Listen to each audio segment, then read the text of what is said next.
Assalamualaikum warahmatullahi wabarakatuh. Om Swastiastu, Salam Namo Buddhaya, Salam Kebajikan, Rahayu. Perkenalkan, nama saya Nur Ahila, saya guru produktif dari SMKN 1 Narmada, Kabupaten Lombok Barat, Provinsi Nusa Tenggara Barat. Pada kesempatan kali ini, saya akan berbagi praktik judul Mengolah Sampah Menjadi Rupiah. Selamat menyaksikan. Seiring dengan berkembangnya teknologi, maka manusia dituntut untuk bisa lebih maju. Namun kenyataannya, di tengah perkembangan teknologi yang semakin maju, banyak kesadaran anak-anak kita yang semakin terkikis tentang kesadarannya akan lingkungan, kepeduliannya terhadap sesama, kepeduliannya terhadap lingkungan sekitar. Itu benar-benar berkurang. Karena apa? Karena mereka menjadi manusia yang lebih individualis, sibuk dengan dunianya sendiri, sibuk dengan teknologinya sendiri, sehingga apa yang mereka lakukan lebih notabene dengan apa yang mereka suka, apa yang saya mau. Ini dunia saya. Sehingga apa? Kepeduliannya dan respeknya terhadap lingkungan itu sangat kurang. Adapun yang melatar belakangi program ini saya gagas adalah karena saya melihat kondisi anak-anak didik saya di sekolah.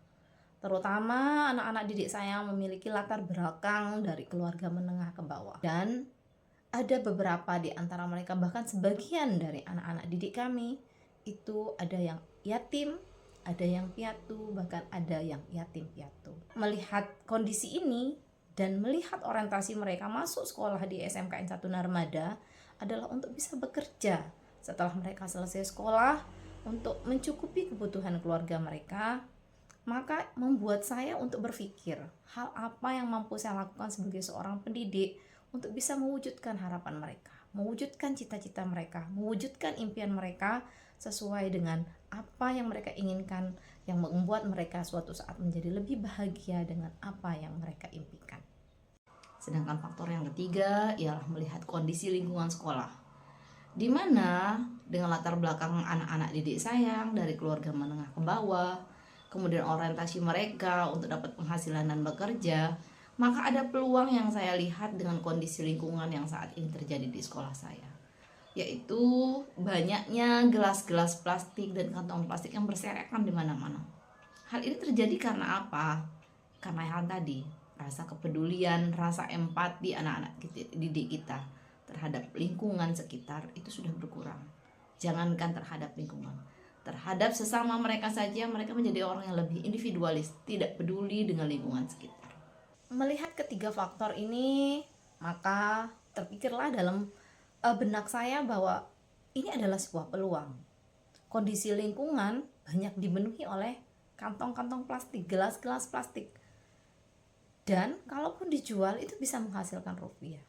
Di satu sisi saya melihat bahwa anak-anak saya punya orientasi ke sana untuk bisa menghasilkan uang, punya pekerjaan tambahan, kemudian juga orientasinya adalah punya pekerjaan yang artinya bisa menunjang ekonomi keluarga mereka. Maka saya mulai bergerak dengan pertama otomatis memohon izin dulu ya sama kepala sekolah. Karena apa?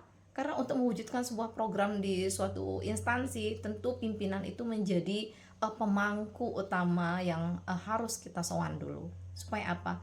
Kalaupun akan ada tantangan-tantangan yang akan kita hadapi, dengan adanya dukungan dari seorang pimpinan akan meminimalisir tantangan-tantangan yang akan nanti kita hadapi, dan otomatis akan lebih cepat terselesaikan ketika pimpinan memberikan dukungan penuh terhadap program yang akan kita jalankan. Dalam menjalankan program ini tentunya setelah melakukan sowan kepada kepala sekolah atau meminta dukungan kepada sekolah, tentunya saya melakukan sosialisasi kepada anak-anak didik saya. Kenapa ini penting? Supaya anak-anak saya bisa memahami bahwa lingkungan kita kondisinya seperti ini. Kalian punya peluang dalam kondisi lingkungan yang seperti ini dengan apa yang kalian harapkan, dengan apa yang kalian cita-citakan.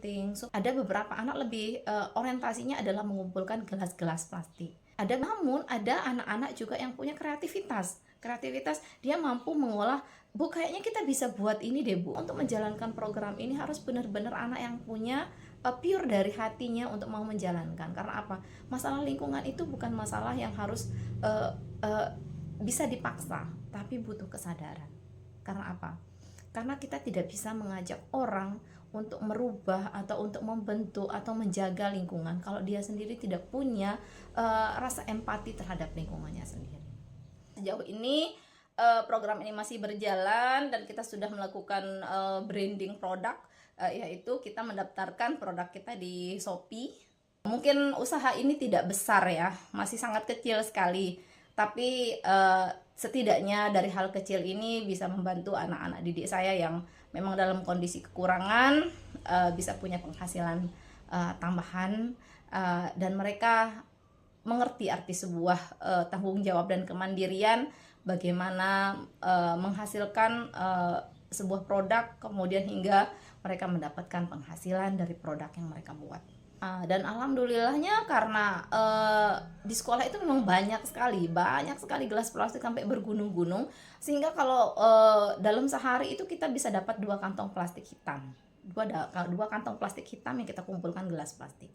Nah, setelah dia terkumpul, maka nanti biasanya kita akan menghubungi pengepul, tukang rongsokan yang untuk datang ke sekolah untuk mengambil. Nah, kalaupun misalnya mereka tidak bisa mengambil, kadang kami yang harus pergi mengantarkan gelas plastik ke tempat pengepul. Nah, harapan saya tentunya dengan program ini bisa memberikan wadah untuk anak-anak didik kita, bahwa sejatinya bukan orientasinya sekedar uang ya, tapi benar-benar memfasilitasi kebutuhan anak didik kita sesuai dengan apa yang mereka harapkan, apa yang mereka inginkan. Terlebih dengan program ini saya bisa tahu ternyata ada anak-anak saya yang banyak sekali yang membutuhkan orang tua asuh.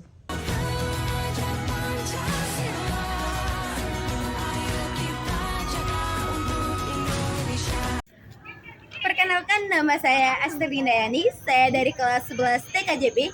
Saya merupakan Duta Sampah SMK Negeri 1 Narmada. Perasaan saya setelah adanya kegiatan pengolahan limbah sampah ini, saya sangat bersyukur dan senang sekali. Karena adanya kegiatan ini, sekolah saya jauh lebih bersih dan saya mendapatkan uang saku dari penjualan sampah tersebut. Karena saat ini saya sedang hidup sendiri, ibu saya meninggal dunia dan ayah saya telah berumah tangga dengan rumah tangga barunya. Dan kakak saya telah diadopsi oleh orang lain. Dengan adanya kegiatan pengolahan sampah ini, saya seperti mendapatkan pekerjaan sampingan setelah pulang sekolah dan menghasilkan rupiah.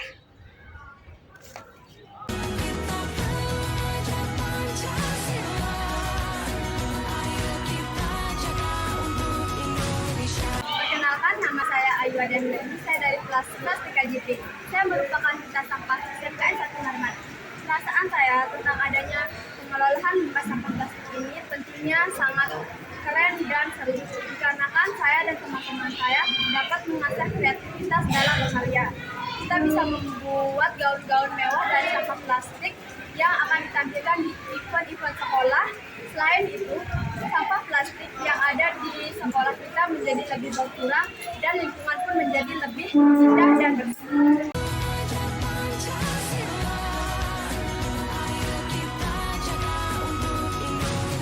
Assalamualaikum warahmatullahi wabarakatuh. Perkenalkan, nama saya Naufal Akhfarizki Sarma. Perasaan saya menjadi bagian dari program ini adalah saya merasa sangat-sangat senang dan bersyukur sekali. Terlebih lagi, saya sebagai seorang yang dengan latar belakang tidak mempunyai kedua orang tua, dengan adik saya yang 3 bersaudara, dan saya bersyukur dapat terlibat dengan proyek mengolah sampah menjadi rupiah ini, memberikan penghasilan tambahan buat saya dan untuk adik-adik saya yang ingin untuk jajan tentunya. Terlebih lagi, kreativitas saya dalam membuat pola-pola yang unik untuk desain baju yang cantik sesuai pesanan dari customer. Terima kasih untuk ibuku yang sudah membantu saya sejauh ini dan selalu mendukung saya untuk maju melangkah lebih depan. Terima kasih Ibu. You are the best. Thank you.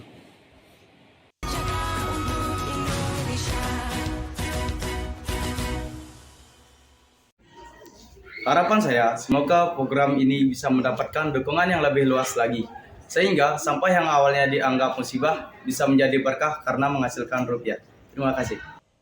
Semoga apa yang saya sampaikan pada kesempatan kali ini bisa bermanfaat untuk Bapak Ibu guru. Mari kita sebagai seorang pendidik jangan ragu. Anak-anak kita banyak yang membutuhkan kita, membutuhkan kasih sayang kita, bukan hanya sekedar membutuhkan pelajaran kita, tapi mereka lebih membutuhkan kasih sayang kita. Karena guru bukan hanya sekedar guru, tapi kita adalah orang tua yang sesungguhnya untuk mereka, untuk anak-anak yang memang ketiadaan orang tua di rumahnya. Sekian, terima kasih. Assalamualaikum warahmatullahi wabarakatuh.